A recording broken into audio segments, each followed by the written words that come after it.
be declared. Are both trainers ready? Once the warmly dressed referee finished going down over the rules a short time later, Ash and Marlene nodded as the gym leader chose first. Here we go. She held out a Pokeball from inside of her warm, light blue snow coat and enlarged it. Piloswine, put the freeze on them. Sween. The shaggy furred ice type grunted deeply as Ash observed the prehistoric looking Pokemon once it appeared and then furrowed his brow. Finally, after thinking about it for a few moments, he selected his choice of partner and reared back before tossing the ball sideways and straight in front of him. Beedrill, come on buddy. As the ball snapped open and the flying bug type emerged from within, Marlene and Ash's friends were surprised to see the insect Pokemon wearing the heavy body weight that he usually trained with. Ash. Giselle called out. You forgot to take off Beedrill's training weights this morning. No, he didn't forget. Brock said knowingly with his arms crossed. Ash doesn't forget. He did this on purpose. Just wait and see, I guarantee he'll prove me wrong. So far the type matchup is fine. Bug and ice types have no overt effect on each other one way or the other. Misty and Giselle turned forward again to see the results of Brock's statement as Marlene called for Piloswine to use powder snow. Taking a breath, the ice ground type expelled a gust of shivering cold snow up at Beedrill. Quick! Use focus energy and agility. Ash commanded as Beedrill glowed red for a moment before then using agility to speed out of the way of the icy attack, showing impressive speed for wearing body weights. Wow, that was fast. Marlene commented with a blink before giving another command. Now use icy wind. Piloswine summoned a gale of cold wind which was so freezing it bit into the flesh, which it sent towards Beedrill. However, once more, Ash just had his Pokémon use focus energy and agility to evade again, which he did, successfully. You know Ash, Marlene began. You're not going to win this battle by evading and flying around the whole time. Piloswine used Rapid Mud Bomb. With multiple calls of its name every time it used the aforementioned move, Piloswine began shooting ball after ball of condensed mud up at Beedrill. Though yet again, just like before, Ash only fought back by having Beedrill use the same two status-affecting moves that it had been. Not that the idea was ineffective though, since Beedrill's increased speed allowed it to swiftly dodge every mud ball aimed at it while flying all over the ice rink. Becoming frustrated, Marlene took command once more. Piloswine used Mist. Within a few short moments, the entire battlefield became encased in a slowly swirling cloud of thick mist which spread across the ice from Piloswine and soon shrouded Ash, Beedrill and Marlene and her Pokémon from the view of the others. I can't stand moves like this. Misty griped. And people always resort to using them in almost every battle if their Pokémon know one. Because messing with your opponent's senses is a great tool to use for victory. Brock supplied helpfully. If my Pokémon knew any, you'd better be sure I would use them a lot too. Only a foolish trainer doesn't use a good move out of fear of being repetitive. If it works, you better believe it's going to get used. Within the veil of mist that Beedrill was flitting back and forth in, Ash heard nothing but silence on Marlene's end of the field, and it made him nervous. Beedrill, be weary. Piloswine could attack at any moment. Almost as soon as those words left his lips, a mighty gale of freezing cold ice and snow came hurtling through the mist towards Beedrill. Luckily for it, the bug-type's speed had been so increased by agility that he was able to fly out of the way in order to avoid getting hit. Ash saw the storm of snow and ice emerge from the mist and ascend up towards the ceiling, and he noticed the attack right away as being Blizzard. Beedrill, look out! He yelled. Piloswine knows how to use Blizzard. Within seconds Beedrill was flying away once again, this time just narrowly avoiding another Blizzard attack that he just barely dodged. Keep it up, Piloswine. Marlene commanded, glad that her Pokémon remembered their strategy when using Mist. Now use a full power Blizzard and send it straight up. Ash and the others all heard the command, and a few seconds later, they each began to feel a chill. Then, to all of their surprise, a blizzard of snow and ice flakes began emerging from within the mist and started shooting out in all directions of the foggy cloud. This was due to Piloswine using as much power as it could to send a ceaseless gale of blizzard up into the air, which then rained back down and covered the haze of mist. Beedrill. Ash called into the mist. Are you okay? Little did he know that inside of the thick cloud of mist, Beedrill was flying around quickly, using as much agility and speed as he could to avoid getting hit by any of the more focused blasts of the powerful blizzard attack. Little did he notice though that the large amounts of snow and ice were collecting on his wings, making it hard for the yellow bug type to stay aloft. Finally, unable to bear the pressure weighing down on him anymore, Beedrill managed to flutter his way down to the ground and landed, carefully, on the icy battlefield below.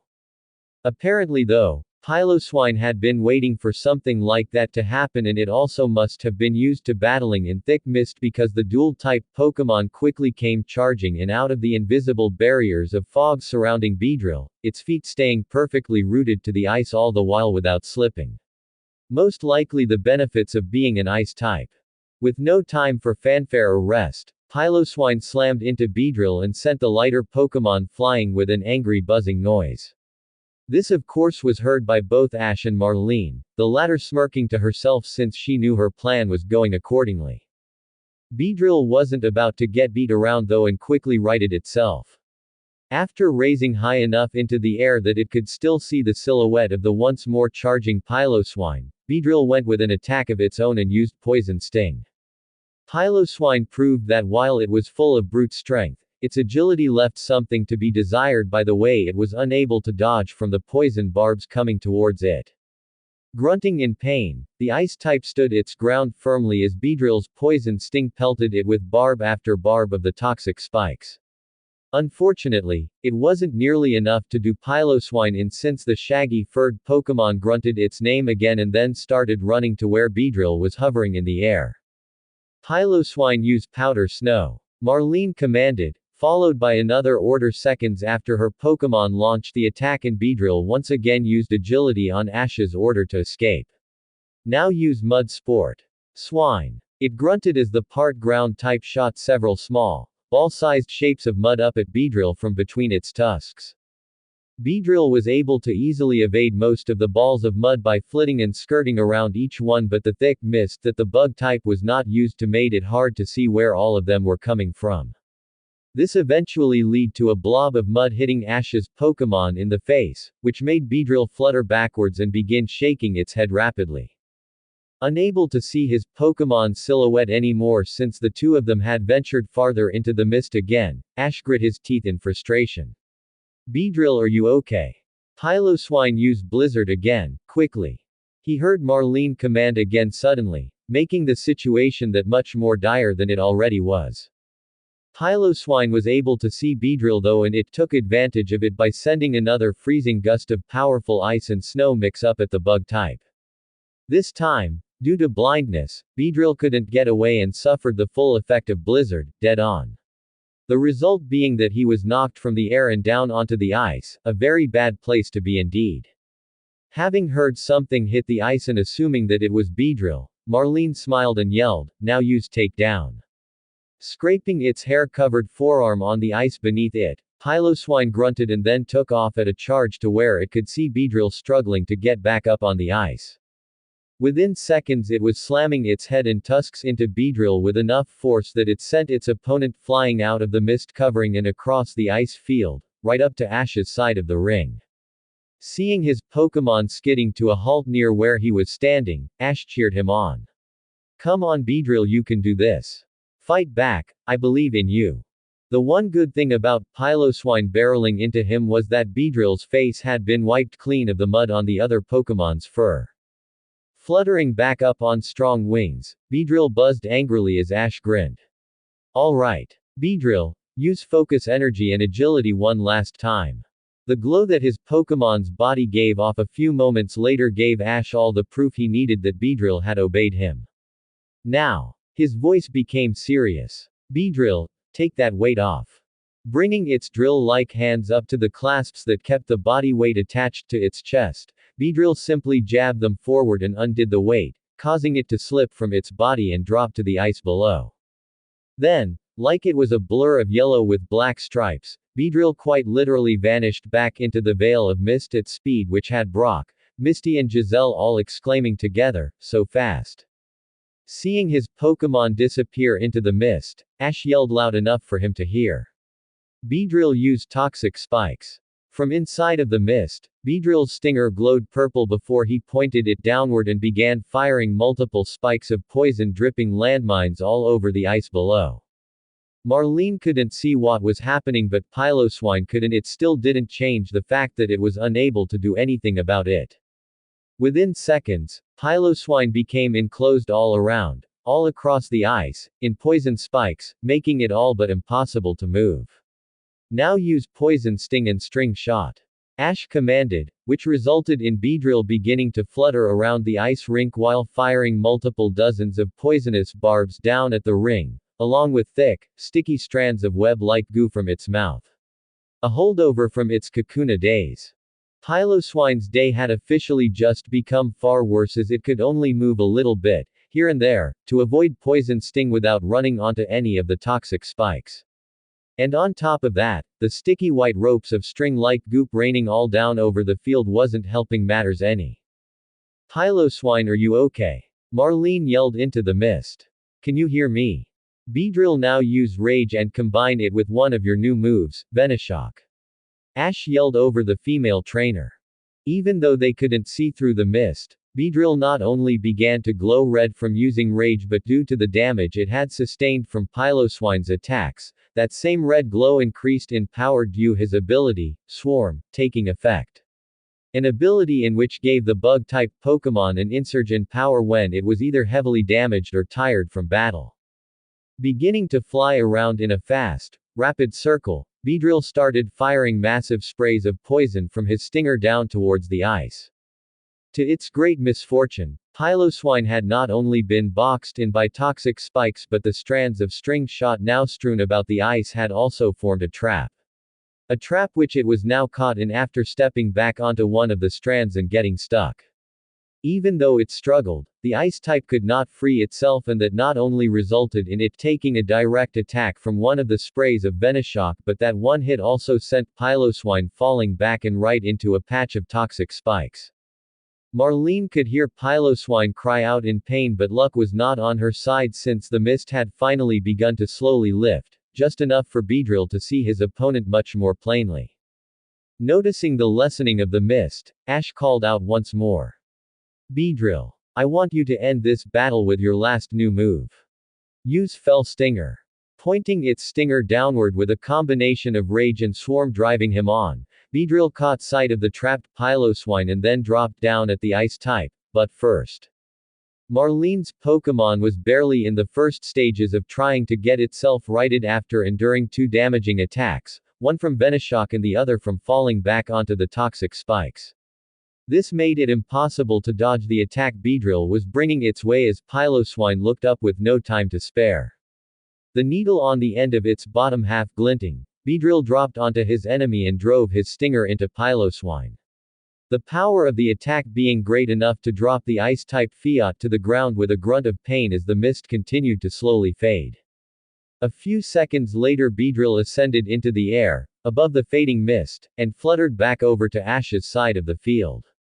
The mist, in turn, cleared enough to let everyone see what had happened to Piloswine, and they were all rather surprised to see that the furry Pokémon was lying unconscious on the ice. Piloswine is unable to battle. The referee called out. Beedrill is the winner. Wow, that's surprising, Misty started with a blink. I didn't think that attack would be enough to take down Piloswine. Brock put a hand to his chin and hummed in thought. I think Beedrill had some help with that last move. Really? Giselle asked as she looked back. What do you mean? Did you manage to see through the mist when its stinger glinted before the attack? He asked, to which both girls nodded. Beedrill has another ability besides Swarm called Sniper, and it increases the power of critical hits exponentially. Ah, I see, Misty nodded. You think Piloswine was taken down by Beedrill's attack with the help of that ability? He nodded. Yes. Sniper doesn't activate all the time for every move, but when it does work, it can be a real boon to a trainer in battle. On the other side of the field, Marlene returned Piloswine and thanked it before reaching for her next Pokeball. Let's avenge Piloswine. Glalie, let's go. Glalie. Giselle said in surprise as the Hoenn native ice Pokémon appeared out of its ball and floated above the icy field with its serious eyes drawn into a scowl on its face. That's a Hoenn Pokémon. Beedrill, return. Ash held up the bug type's ball and smiled. You did a great job, bud, but I need to stick to my strategy. You did your part beautifully. Beedrill nodded and allowed itself to be returned while Ash stooped down to pick up the body weight that his Pokémon had dropped off near his trainer's box. Selecting his next Pokémon from a ball off his belt, then, Ash held it out and commanded. Nidorino, let's smash all this ice and show them your power. Nido. Nido. The normal type snorted as it scraped its paw on the ground, leading Ash to remind him. Remember to use your claws to keep yourself stable on the ice.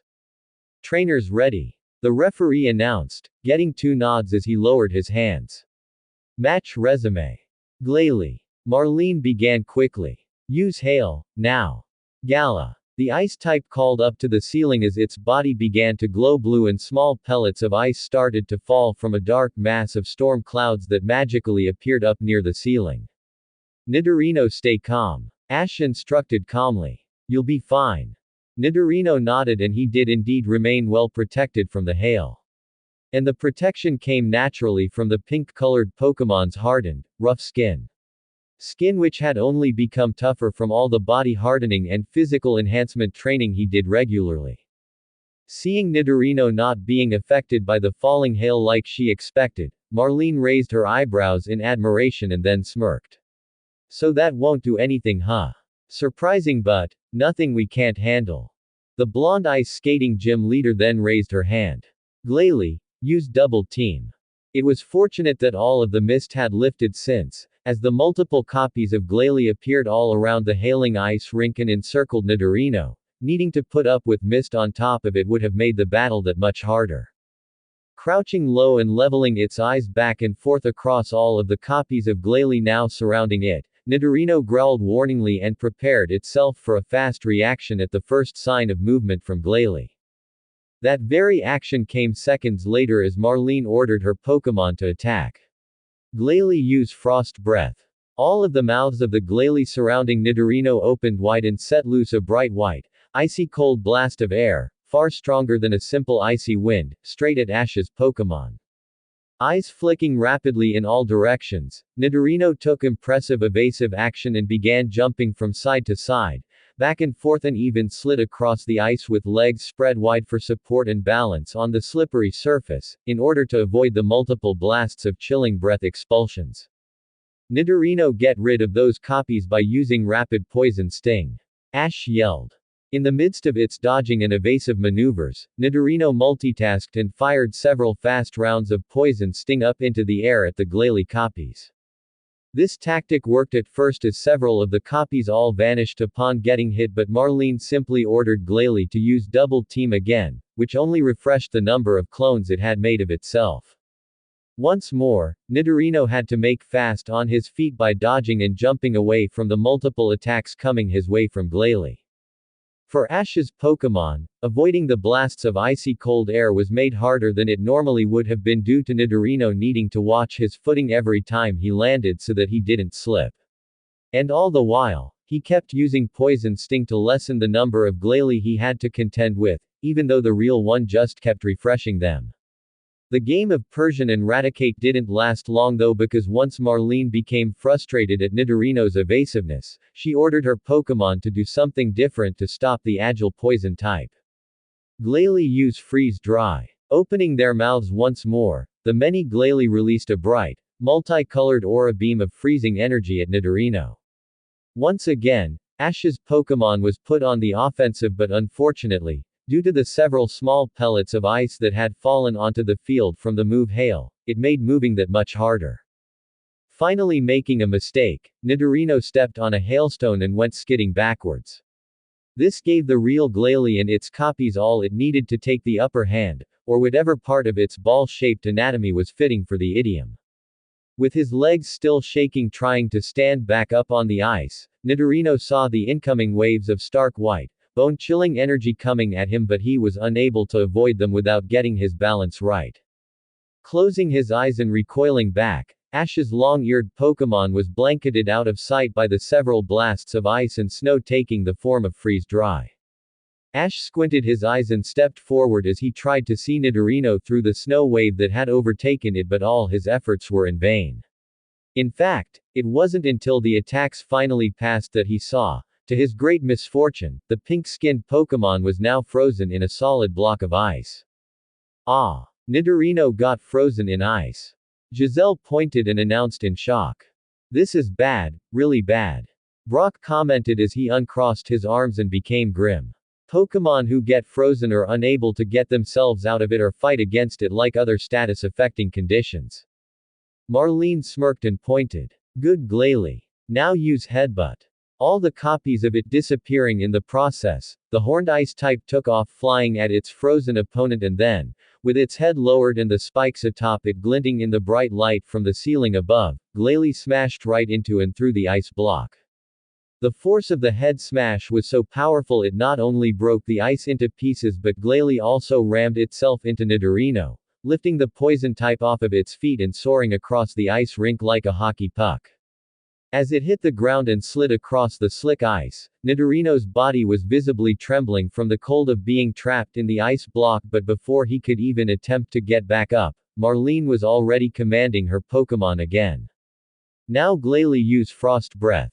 Glah! The ice type vocalized while opening its mouth and expelling a bright blast of freezing cold energy at the shivering Nidorino. Still unable to move properly, Nidorino cried out as the attack hit it straight in the side, the painfully cold blast of cold air stinging its already numb skin and forcing it even farther back across the ice in the process. From the sheer force of the attack, Ash and the others could tell that the move had been a critical hit, which was a special ability of Frost Breath. Seeing their moment for victory at hand, Marlene shouted. Now Glalie, use sheer cold. Every eye in the gym widened at that command, each of them all knowing what would happen if Glalie was able to use the one-hit KO successfully on Nidorino.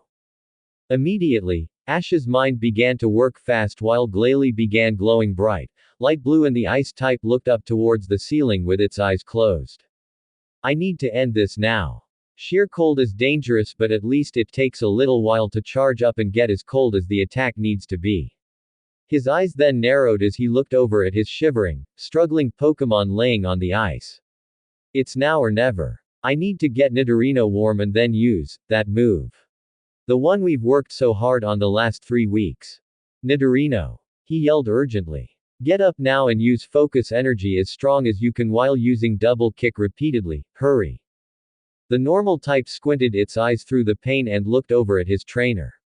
Looking over then and seeing Glalie levitating above the ice with a glow pulsating around it as it gathered energy, the temperature in the gym rapidly dropping all the while even lower, Nidorino summoned its energy and struggled back to its feet slowly. Locking its claws into the ice in order to avoid falling back down, Nidorino mustered its willpower and stayed the shivering of its body. Listening to his trainer's command, Nidorino called up every ounce of inner energy he had and bellowed aloud his name as he began glowing dark red, the sign of a powerful focus energy taking form. At the same time, Nidorino started stomping its back feet, up and down rapidly, on the ice beneath it. Seeing this, Giselle tilted her head in confusion. What's Nidorino doing? Feeling the air get colder and colder as Glalie built up more and more energy for sheer cold, Misty became frustrated. If Ash doesn't hurry and think of something, Glalie is going to use that move and then they're screwed. Wait. Brock slowly had a strike of realization as he watched Nidorino continuously beat his back feet on the ice and continued to build his energy externally with focus energy. I get it. He pointed at Ash's Pokémon. Look at Nidorino. His skin isn't pale and discolored from the cold anymore. Ash had him use focus energy and double kick to build up his body heat. Sure enough, that was exactly Ash's plan and it seemed to have worked by the way Nidorino no longer appeared to be shivering and cold. Seeing this, Ash acted quickly with little time to spare. Nidorino. Use all of the energy and power you build up from focus energy and pour it into this last attack. He raised his fist. Use Horn Drill. Marlene's eyes widened at the call of another one-hit KO move and she hurriedly shouted to her Pokémon because of it. Glalie, hurry. We need that attack now. Keeping its narrowed eyes on Glalie, Nidorino focused every single ounce of its strength, focus and skill into the move that he and his trainer had been working so hard at learning for so long now. Recalling all the days training and working himself to the bone by ramming his horn into large trees and boulders to toughen and strengthen it up, Nidorino allowed the memories of all of those long, intense training sessions with Ash from the prior 3 weeks to flow through his mind and inspire him. Determined, now more than ever at the most crucial point of a battle that would help his trainer win a very important match, Nidorino was hell-bent and determined to finally get the move right. With fire in his eyes and determination in his heart, Nidorino practically roared his name as his horn elongated into a silver, glowing sword-like weapon and gradually, slowly, began spinning. The atmosphere in the gym was electric, the mood tense and nerve-wracking. Brock, Misty and Giselle were all but vibrating with anxiousness while across the field, Marlene was sweating nervously, silently egging her own Pokémon to use its move first.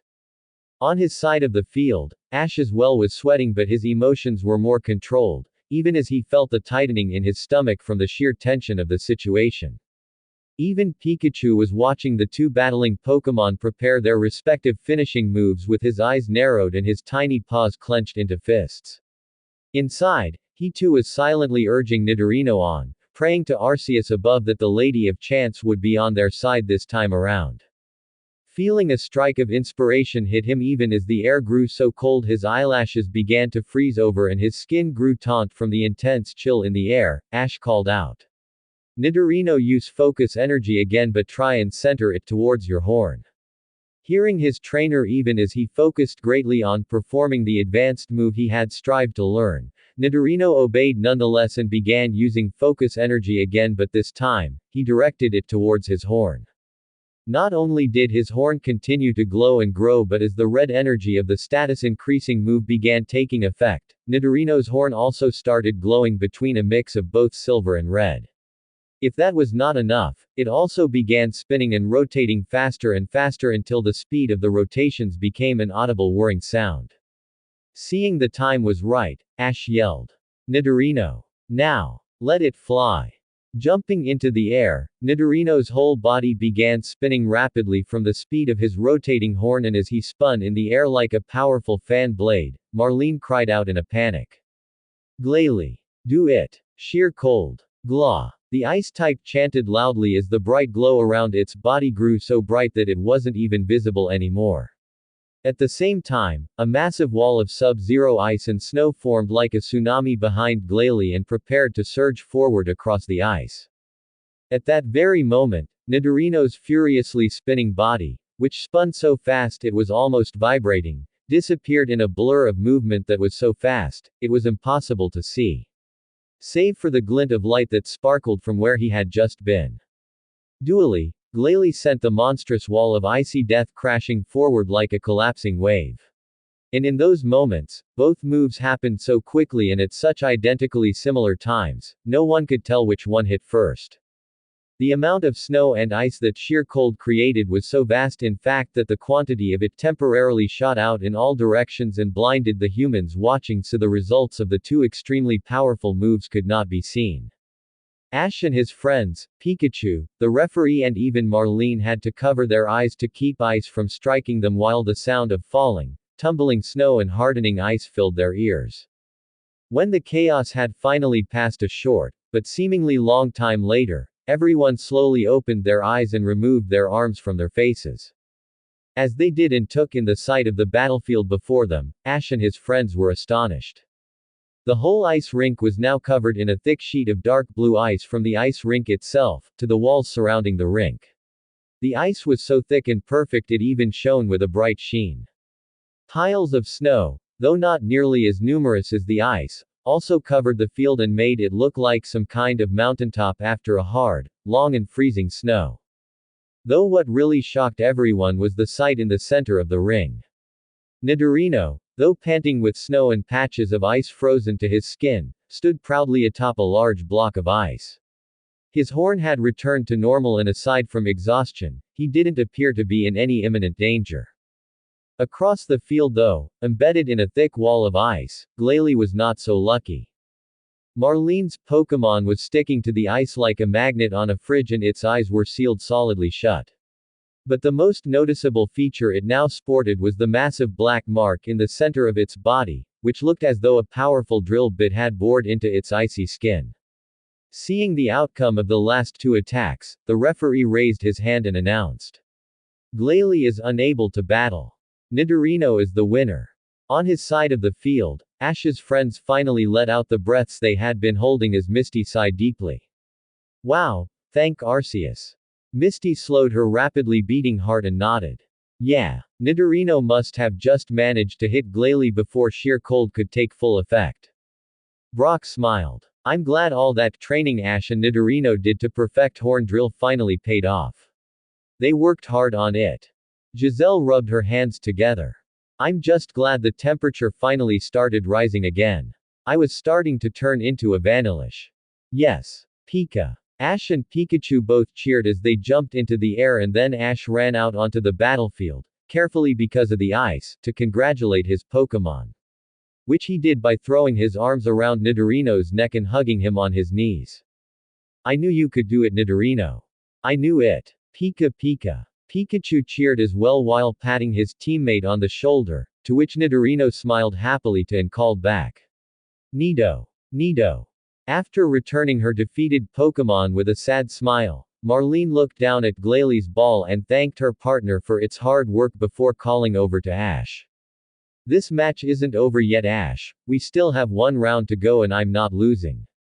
The black-haired boy looked over at her and nodded before smiling confidently. You're right. He then looked down at Nidorino again and rubbed him on the head between the ears. You made me and all of us extremely proud, Nidorino. Now take a rest, we'll take it from here, buddy. I promise. Nidorino nodded tiredly and allowed Ash to stand up and return him to his Pokeball before the Z-marked trainer let Pikachu hop back on his shoulder as he carefully made his way back to his side of the field. Once he was in position again, Marlene withdrew her last Pokeball and spoke words of encouragement to it before gracefully tossing the ball into the air. Frostlass, avenge our friends, my sweet. As the Sinnoh native ice and ghost-type Pokemon materialized and elegantly, yet somehow ominously, lowered itself down and floated a few feet from the battlefield, Ash narrowed his eyes and started thinking to himself deeply. For his friends, Brock raised his eyebrows and shook his head. A Frostlass, you definitely don't see those often here in Kanto. Isn't it from Sinnoh? Misty asked as she looked at him. I know. Everything his friends were saying fell on deaf ears though as Ash stared unblinkingly at Frostlass.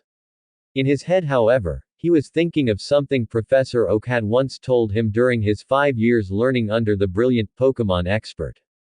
XXXXXXXXXXXXXXXX.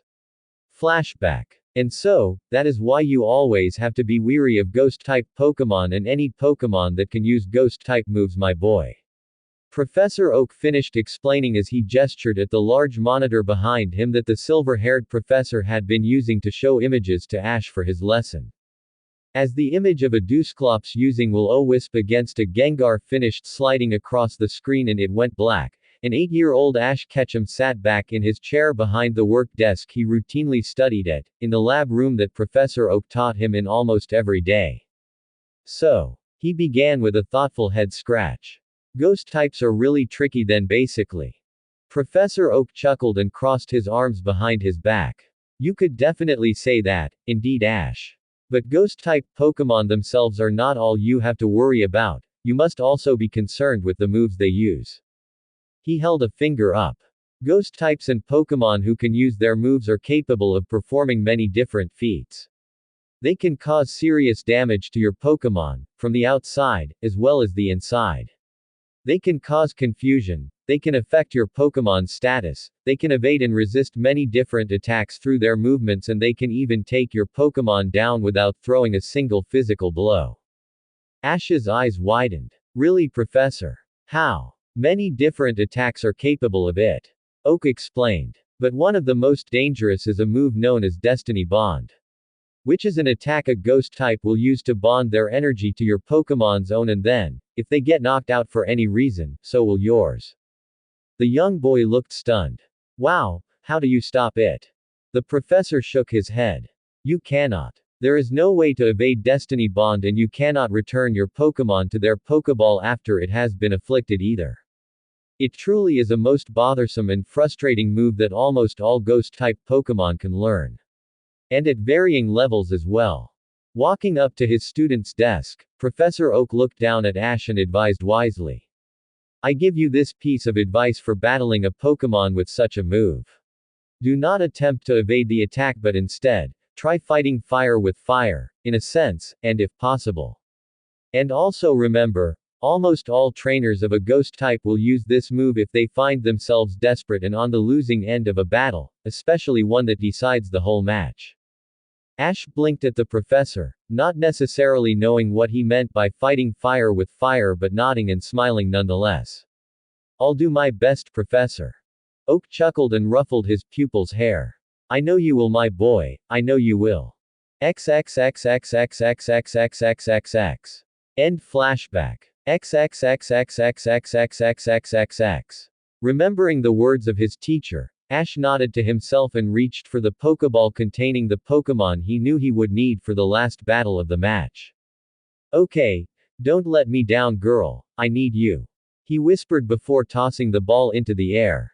Snapping open, the red and white capture device released none other than Clefairy from within its confines, leading to the fairy type announcing herself with a cheerful, Clefairy.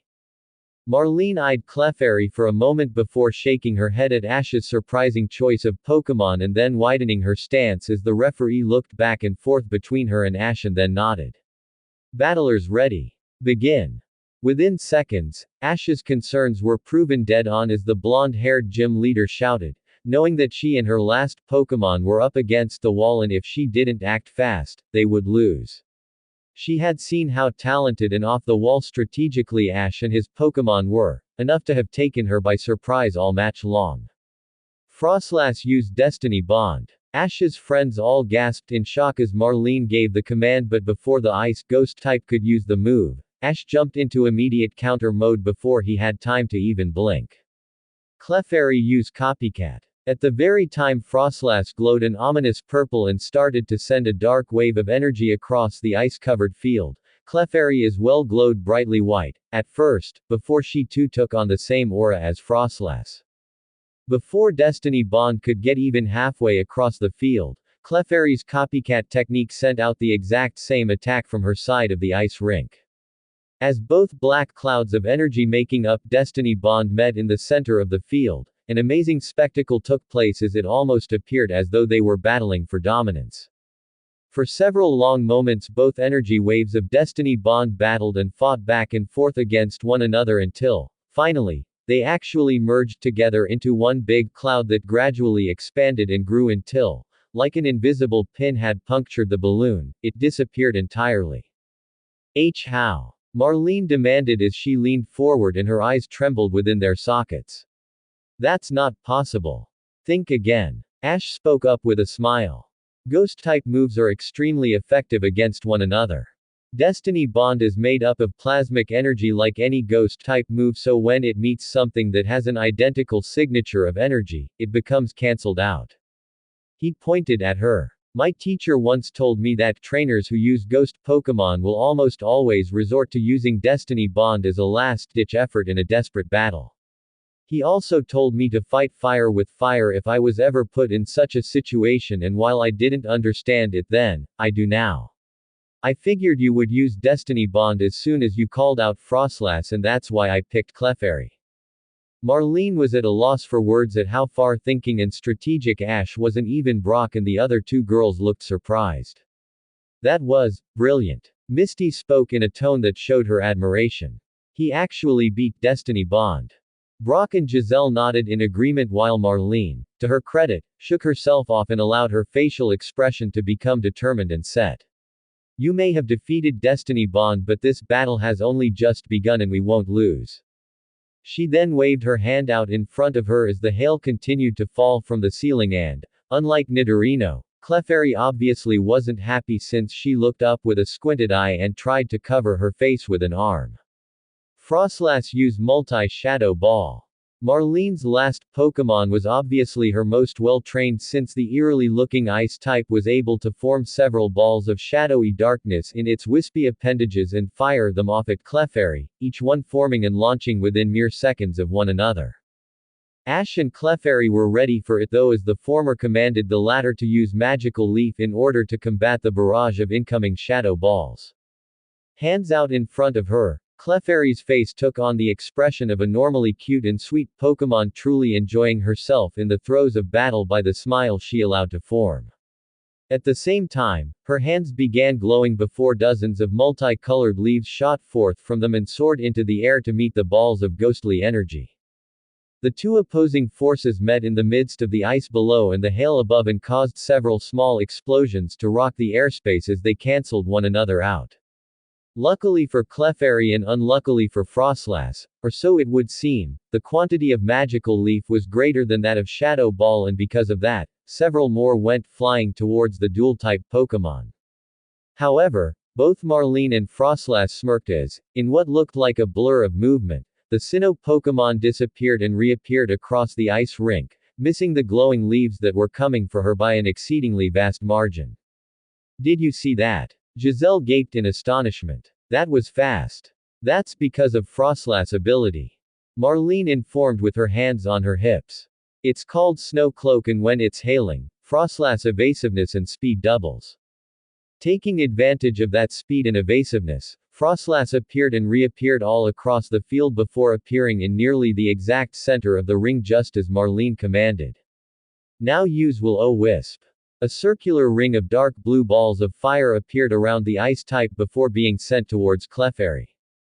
However, instead of moving, Ash just smirked and allowed the balls of fire to wash over her, only to have no effect whatsoever as her body shone brightly for a moment and the fireballs burned away into nothing. Seeing the disbelief on his opponent's face, Ash explained. Clefairy possesses the ability Magic Guard, which makes status-affecting moves like Will-O-Wisp ineffective. He followed that up by yelling, Clefairy, use Cosmic Power and Magical Leaf again. Clefairy. She chanted as her body was surrounded with a pinkish aura while she held her hands out and fired another round of glowing leaves at Frostlass. Her opponent's speed due to Snow Cloak made the attack moot obviously since Frostlass simply vanished and evaded the enhanced version of Razor Leaf, but strangely enough, by the smile on Ash's face, he didn't seem bothered by it. Frostlass. Use Ominous Wind. Marlene ordered, leading the icy ghoul to ascend into the air and chant her name before sending a wave of black, ghastly wind speeding at Clefairy. Ash remained calm though and gave a quick command. Clefairy, use Cosmic Power again and then wait. The pink Pokémon nodded and narrowed her eyes as her body, for a moment, glowed even pinker again until, just before the ghost-type attack was upon her, he spoke again. Now tuck yourself into a ball and use the ice to roll away. Biding her time perfectly, Clefairy waited just until the dark wind was upon her before tucking into a pink ball with ears and then rolling away, using the slippery ice beneath her to slip away from Frostlass' attack without so much as a scratch. For several long minutes after that, the battle continued in much a similar fashion. Frostlass made good use of the snow cloak that the hail provided it with and flashed all across the ice rink while using moves on Marlene's command such as Ice Shard, Icy Wind and Powder Snow in an attempt to hit Clefairy. However, for their part, the black-haired boy and his fairy Pokémon stuck to pure defense as Ash had her use a combination of cosmic power to build her supernatural energy, as well as the ice ball roll technique and Clefairy's long, levitating jumps using her tiny wings to escape all the damage Frostlass tried to inflict on her. In fact, the only real damage she had incurred thus far had been the sharp pellets of hail that continuously rained down upon her and cut into Clefairy's skin. Ash could tell Marlene was beyond frustrated at her Pokémon's inability to so much as touch his, and that was why he wasn't surprised that in her frustration, she shouted for Frostlass to use Blizzard. A widespread attack in which she knew Clefairy would be incapable of evading. Ash decided, in that moment, that they had waited long enough, and since Clefairy had managed to use cosmic power many times over the course of the battle to build up her energy, he decided to take things to a whole new extreme. Clefairy, use cosmic power once more. He ordered, which had her rooting herself in place and staying where she was without moving a muscle. Then, just as Frostlass floated high into the air and cried aloud, summoning a massive blizzard of snow and ice which fell down towards the fairy type like an avalanche off of a snowy peak. With only moments to spare, Ash shouted. Clefairy, use Metronome Protect. Raising up her pointer fingers, Clefairy started waving them back and forth while chanting. Within seconds of this, and because of all the energy she had stored up using cosmic power, which made the following technique combo possible, the small Pokémon was surrounded by a green shield of energy. The powerful ice-type attack fell upon the dome of green energy and washed over it, obscuring Clefairy from view while the blizzard blanketed her and overwhelmed the surrounding area. Although, once the blizzard itself died away and visibility was restored, Marlene once more appeared dumbfounded upon seeing Clefairy standing amongst the snow and ice left behind by the attack, looking nonetheless worse for wear. It can't be, she murmured. That move I saw had to be Protect, and I know I heard him tell Clefairy to use Metronome. How did he know that was going to happen? Looking up at her Pokémon, the professional ice skater saw Frostlass panting tiredly and knew that the long battle had begun taking its toll on it, especially with the last attack.